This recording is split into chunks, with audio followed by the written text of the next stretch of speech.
অনেকে। আওয়ামী লীগের তৃণমূলের নেতাকর্মীদের অবস্থাও খারাপ। ফেনীর সোনাগাজীতে বোরখা পরে পালানোর সময় যুবলীগ নেতা মুশফিকুর রহিম মিশুকে গলায় ফাঁস দিয়ে হত্যা করেছে দুর্বৃত্তরা। বোরখা পরে পালাতে গিয়েও শেষ রক্ষা হয়নি যুবলীগ নেতার। ছাত্র জনতার গণ অভ্যুত্থানের মুখে শেখ হাসিনা দেশ ছেড়ে পালিয়ে গেল এমন ভয়াবহ বিপদে পড়েছেন আওয়ামী রাজত্বের মন্ত্রী, এমপি এবং আওয়ামী নেতাকর্মীরা। অনেকে সুযোগ বুঝে বিদেশে পালিয়ে গেলেও আটকা পড়েছেন বহু জ্যেষ্ঠ ও প্রভাবশালী এমপি, মন্ত্রী সহ অসংখ্য নেতাকর্মীরা। প্রাণ ভয়ে পালিয়ে বেড়াচ্ছেন তারা। গত 5 আগস্ট প্রধানমন্ত্রীর পদ থেকে পদত্যাগ করার পর সামরিক হেলিকপ্টারে করে ভারতের উদ্দেশ্যে বোন শেখ রেহানাকে নিয়ে পাড়ি জমান শেখ হাসিনা। তার তাৎক্ষণিক সিদ্ধান্তে অনেক মন্ত্রী, এমপি দেশ ছাড়তে না পেরে দেশেই গা ঢাকা দেন।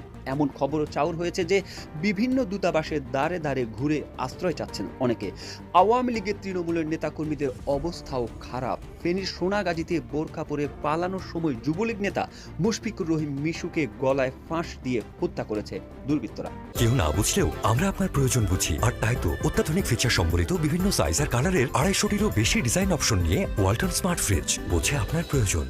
গত শনিবার বিকেল থেকে আওয়ামী লীগের সাধারণ সম্পাদক ওবায়দুল কাদেরের কোনো খোঁজ পাওয়া যাচ্ছে না। শনিবার ধানমন্ডিতে আওয়ামী লীগ সভাপতির রাজনৈতিক কার্যালয়ে আয়োজিত সংবাদ সম্মেলনে শেষবার কথা বলেন তিনি।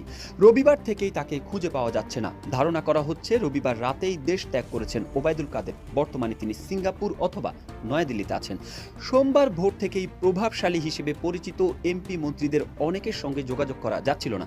অনেকের মুঠোফোন বন্ধ ছিল। বিশেষ করে স্বরাষ্ট্রমন্ত্রী আসাদুজ্জামান খান কামাল, আইনমন্ত্রী আনিসুল হক অজ্ঞাত স্থানে চলে যান।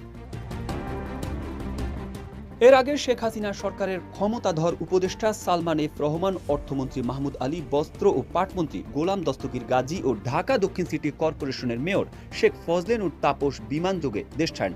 তবে তারা কে কোন দেশে গেছেন তা জানা যায়নি। রবিবার রাতে পররাষ্ট্রমন্ত্রী হাসান মাহমুদের পরিবারের সদস্যরা ইকে 586 নম্বর ফ্লাইট যোগে দেশ ত্যাগ করেন। তাদের গন্তব্য ছিল সংযুক্ত আরব আমিরাতের দুবাই বিমানবন্দর। মূলত এর পরপরই গণহারে মন্ত্রী, এমপিদের দেশ ত্যাগের খবর সামাজিক যোগাযোগ মাধ্যমে ছড়িয়ে পড়ে। সূত্র জানায়, মন্ত্রী, এমপিদের অনেকে শেষ মুহূর্তে শত চেষ্টা করেও আর দেশ ছাড়তে পারেননি। রোববার ও সোমবার 2 দিন টিকেটের জন্য বিভিন্ন এয়ারলাইন্সের সঙ্গে যোগাযোগ করেও বিফল হন তারা। অনেকে পরিবারের সদস্যদের নিরাপদে বিদেশে পাঠাতে পারলেও নিজে আর যেতে পারেননি। এদের মধ্যে পররাষ্ট্রমন্ত্রী হাসান মাহমুদ, তথ্য প্রতিমন্ত্রী মোহাম্মদ আলী আরাফাত ও তথ্য প্রযুক্তি প্রতিমন্ত্রী জুনায়েদ আহমেদ পলক। এদিকে আইনমন্ত্রী আনিসুল হক তার মোবাইল ফোন দুটি বন্ধ করে দেশ ত্যাগ করেছেন বলে ধারণা করা হচ্ছে, কারণ সোমবার সকাল থেকে তাকে ঢাকায় পাওয়া যায়নি। সোমবার রাত 10টা পর্যন্ত শিক্ষামন্ত্রী মহিবুল হাসান চৌধুরী রাজধানীর বনানীর বাসায় অবস্থান করেন। তবে রাতেই তার দেশ ত্যাগ করার কথা ছিল বলে ধারণা করা হচ্ছে। আওয়ামী লীগের সঙ্গে সম্পৃক্ত পুলিশের ঊর্ধ্বতন কর্মকর্তারা জনসমাগম এড়িয়ে যাচ্ছেন। অনেকে নিজ বাসা বা সরকারি বাংলোতে না গিয়ে আত্মীয় স্বজনের বাড়িতে অবস্থান করছেন। অন্যদিকে দেশ ছেড়ে পালানোর সময় বিমানবন্দরে এখন পর্যন্ত আটক হয়েছেন জুনায়েদ আহমেদ পলক, পররাষ্ট্রমন্ত্রী ও আওয়ামী লীগের যুগ্ম সাধারণ সম্পাদক হাসান মাহমুদ। অবৈধ পথে ভারতে পালিয়ে যাওয়ার সময় ফেনী জেলা আওয়ামী লীগের সাধারণ সম্পাদক, ফেনী 2 আসনের এমপি নিজামুদ্দিন হাজারী, ফেনী পৌরসভার মেয়র নজরুল ইসলাম স্বপন মিয়াজি ও এমপির দেহরক্ষী পিএস মানিককে আটক করেছে সেনাবাহিনী।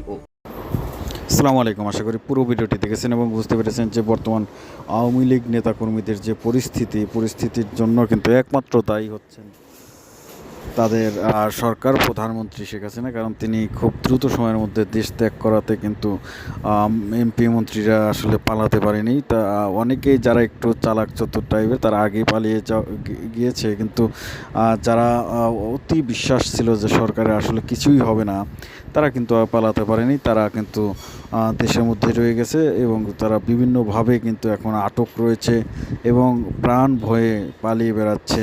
কোথায় আছে, কী অবস্থায় আছে, কঠিন একটি পরিস্থিতির মধ্যে দিয়ে কিন্তু তাদের জীবন পার হচ্ছে।